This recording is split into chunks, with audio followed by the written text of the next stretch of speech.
நாளில் செய்யும் வினைதானில் செய்யும் என நாடி வந்த கோளில் செய்யும் கொடுங்கூட்டில் செய்யும் குமரேசர் இரு தாளும் சிலம்பும் சதங்கையும் தண்டையும் சண்முகம் தோளும் கடம்பும் எனக்கு முன்னே வந்து தோன்றிடனே. உலகமெங்கும் வாழ்ந்து கொண்டிருக்கும் ஸ்ரீ குபேரன் டிவி நேயர்களுக்கு சைதை ராஜாவின் அன்பான வணக்கங்கள். நாம் இப்பொழுது வார ராசி பலன் 1/3/2021 முதல் 7/3/2021 வரை வார பலன்களை சொல்ல இருக்கிறோம். கிரக நிலைகள் வாக்கிய பஞ்சாங்க அடிப்படையில் நாம் காண்போமா? ரிஷபத்தில் செவ்வாய் ராகு, கன்னியில் சந்திர பகவான் இருக்கிறார், விருச்சிகத்தில் கேது பகவான் இருக்கிறார், மகரத்தில் குரு சனி புதன் இருக்கிறார்கள், சூரியனும் சுக்கிரனும் கும்பத்தில் இருக்கிறார்கள். கிரக மாறுதல்கள் என்பது எந்த கிரகமும் மாறலை, சந்திரனை தவிர. சந்திரன் மட்டும் வார இறுதியில் தனுசு வரை சென்று பலனை தர இருக்கிறார். இந்த கிரகங்கள் 12 ராசிகளுக்கும் என்ன பலாபலன்களை வழங்க இருக்கிறது என்பதை நாம் விரிவாக பார்க்கலாமா? இப்பொழுது நாம் தனுசு ராசியை பார்க்க இருக்கிறோம். தனுசு ராசி காலபுருஷ தத்துவப்படி 9வது ராசி. இதனுடைய அதிபதி குரு பகவான். மகம், அதாவது மூலம், பூராடம், உத்திராட நட்சத்திரம் உள்ளடக்கியது. இந்த ராசி அதிபதி குரு பகவான் 2ஆம் இடத்துக்கு போயிட்டு நீச்சபங்கம் அடைஞ்சி நல்ல சுபத்தன்மையில் இருக்கிறார். நல்லவன் நல்ல இடத்துல இருக்கிறார். சனி பகவானோடு சேர்ந்து இருக்கிறதால நீச்சபங்கம் அடைகிறார். இந்த வருட கிரகங்களான குரு பகவானும் சனி பகவானும் 2ஆம் இடத்துல, தனகாரகன் தனஸ்தானாதிபதி 2 பேருமே 2ஆம் இடத்துல இருக்கிறது. இந்த தனுசு ராசி அன்பர்களுக்கு ஒரு பொற்காலம்னு சொல்லலாம். எதை தொட்டாலும் பணம், பணம் பையை நிரப்பும் அப்படின்னு சொல்லலாம். அதனால் இந்த வார கிரக நிலைகளை பார்க்கும் பொழுது கூட உங்களுக்கு 7ஆம் இடத்து அதிபதி 7க்கும் 10க்கும் உடையவன் 2ஆம் இடத்தில் இருக்கிறார். புதன், குரு, சனி இணைந்திருக்கிறார்கள். இது மாபெரும் இணைவு. இது மாதிரி இணைவுகள் ரேராக தான் இருக்கும். இப்போ பார்க்கும் பொழுது உங்களுக்கு செல்வம், செல்வாக்கு, கௌரவம், புகழ், அந்தஸ்து உன்னதமாக கிடைக்கக்கூடிய ஒரு வாரம். சமூகத்தில் நீங்கள் சம்பளம் வாங்காமல் வேலை பார்ப்பீங்க ஒரு சிலர். அதுலேயும் குறிப்பாக இந்த தனுசு, மீனம், இந்த குருத்துவமான ராசிகளில் இருக்கிறவங்க தேடி வரும் பதவி, புகழ் எல்லாமே தேடி வரும். இப்போ அதாவது சம்பளம் வாங்காமல் சமூகத்தில் ஏதாவது ஒரு பொறுப்பை இவங்கக்கிட்ட ஒப்படைச்சாங்கன்னா ரொம்ப சிறப்பாக பண்ணுவாங்க. அவங்களுக்கு அற்புதமான ஒரு காலகட்டம்னே இது சொல்லலாம். திருப்திகரமாக இருக்குது. திருமண வயதில் இருப்பவர்களுக்கு திருமணம் நிச்சயிக்கப்படும். கணவன் மனைவி உறவு மேலோங்கக்கூடிய ஒரு காலகட்டம். உங்களுக்கு பார்த்தீங்கன்னு சொன்னால் 6க்கும் 11க்கும் உடைய சுக்கிர பகவான் அங்கே இணைஞ்சிருக்கிறார். 3ஆம் இடத்துல இருக்குது, சூரியனோடு இணைஞ்சிருக்கிறார். அவர் 9க்குடையவன் அவர் உங்கள் ராசிக்கு. அப்போது கம்யூனிகேஷன் பாவம் சிறப்பாக இயங்கக்கூடிய ஒரு நிலை.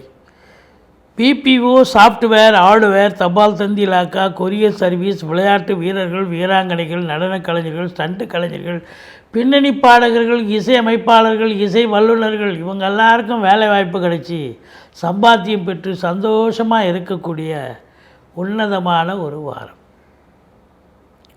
4ஆம் இடத்தை சனி பகவான் பார்க்கிறார். வண்டி வாகனங்கள் செலவு வைக்கும். வண்டி வாகனங்களில் செல்லாதீர்கள். தாயாருடைய தேக ஆரோக்கியத்தை அக்கறை காட்டுங்கள். மருத்துவமனைக்கு அழைத்து செல்ல நேரிடலாம். வீடு எலக்ட்ரிக் ஒயர் மாற்றுறேன், ப்ளம்பிங் ஒர்க்கு செய்கிறேன், கலரிங் பண்ணுறேன்னு இறங்கிடாதீங்க. இந்த காலகட்டத்தில் செலவுகள் ஜாஸ்தியாக ஆகி 2 மடங்கு ஆகி உங்களை விழிப்புதுங்க வைத்து விடும். உங்களுக்கு பிபி சுகர் எகிற ஆரம்பிச்சிடும். அப்புறம் குலதெய்வ வழிபாடு, ரிஷிகள், முனிகள், குருமார்களுடைய ஆசீர்வாதம் உங்களுக்கு கண்டிப்பாக உண்டு. ஏன்னா 5ஆம் இடத்து அதிபதி 6ல் போய் அமர்ந்து குரு பார்வையில் இருக்கிறார். எதிரிகள் ஓடி ஒளிவார்கள். கடன் சுமை படிப்படியாக குறையும். கடனே இல்லைன்னா புதுசாக கடன் வாங்கிங்க. இப்போ கடன் உங்களுக்கு கிடைக்கும். சரின்னு சொன்னீங்கன்னா உடனே கொடுக்க தயாராக இருப்பாங்க. வங்கி, தனியார் துறை, அரசாங்கத்தை மூலமாகவும் கடனுதவி பெற்று நீங்கள் தொழிலை விரிவாக்கம் செய்யலாம். அல்லனா குடும்ப செலவுக்கு, சுப செலவுக்கு வைத்து கொள்ளலாம்.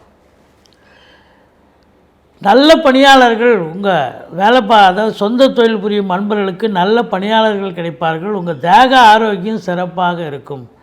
கோர்ட்டில் கேஸ் எதாக இருந்தால் உங்களுக்கு சாதகமாக தீர்ப்பு வரக்கூடிய உன்னதமான ஒரு வாரம். 7ஆம் இடத்து அதிபதி 2இல் இருக்கிறார். தாய்மாமன் வழியால் ஆதாயம், வாழ்க்கை துணை அல்லது மனைவியால் பணவரவு, பொருள் வரவு, பரஸ்பரம் ஒற்றுமை, சந்தோஷம், குதூகலம் நிச்சயமாக இருக்குது. 8ஆம் வீட்டை குரு பார்க்கிறார். வரா கடன்கள் வசூலாகக்கூடிய ஒரு நிலை. வாரிசு இல்லாத குடும்பங்களுக்கு உங்களை வாரிசாக தேர்ந்தெடுத்து அவங்களுடைய சொத்து பத்து நகை நட்டு லிக்விட் கேஷ் உங்கள் பெயருக்கு மாற்றி எழுதக்கூடிய யோகம் ஒரு சிலருக்கு ஏற்படும். விபரீத ராஜயோகம். இன்சூரன்ஸ் பணம் கிளைம் ஆகி ஒரு சிலருக்கு கைக்கு வரக்கூடிய காலகட்டமாக இது அமைகிறது. 9ஆம் இடத்தை 9ஆம் வீட்டு அதிபதி கும்பத்திலிருந்து பார்க்குறார். சூரிய பகவான், சுக்கிர பகவானும் பார்க்குறார். அப்போது 9ஆம் இடம் லட்சுமி கடாட்சம், பாக்கிய நிறைவை பெறுகிறீர்கள்.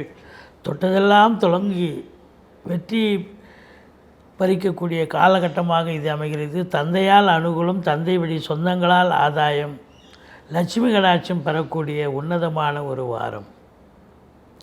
10ஆம் வீட்டை குரு பார்க்கிறது. மாபெரும் சிறப்பு. சொந்த தொழில் புரியும் அன்பர்கள் சிறப்பாக பணியாற்றி கூடுதல் லாபத்தை அடைவீர்கள். வேலை கிடைக்காதவர்களுக்கு வேலை கிடைக்கும். வேலையில் இருப்பவர்களுக்கு ப்ரமோஷன், இன்க்ரிமெண்ட் இல்லை தேவையான இடத்துக்கு ட்ரான்ஸ்ஃபர் வாங்கிட்டு போவீங்க. ரொம்ப சிறப்பாக இருக்குது. அதுலேயும் குறிப்பாக இது 10ஆம் இடம்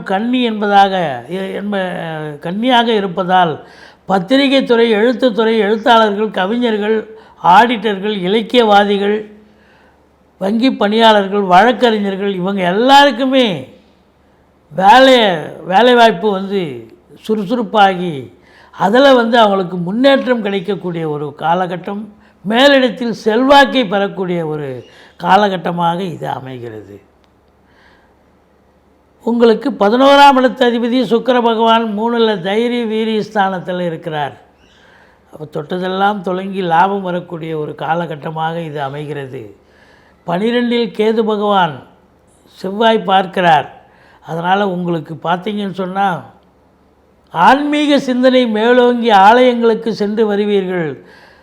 திருப்பணிகள் செய்து அதாவது நன்கொடைகள் வழங்கி மகிழ்வீர்கள் அப்படின்னு சொல்லலாம். ஒரு சிலர் தீர்த்த யாத்திரை மேற்கொள்ளக்கூடிய ஒரு வாரமாக கூட இது அமைகிறது. மொத்தத்தில் இந்த தனுசு ராசி அன்பர்களுக்கு இந்த வாரம் ஒரு பொன்னான ஒரு வாரமாக அமைகிறது.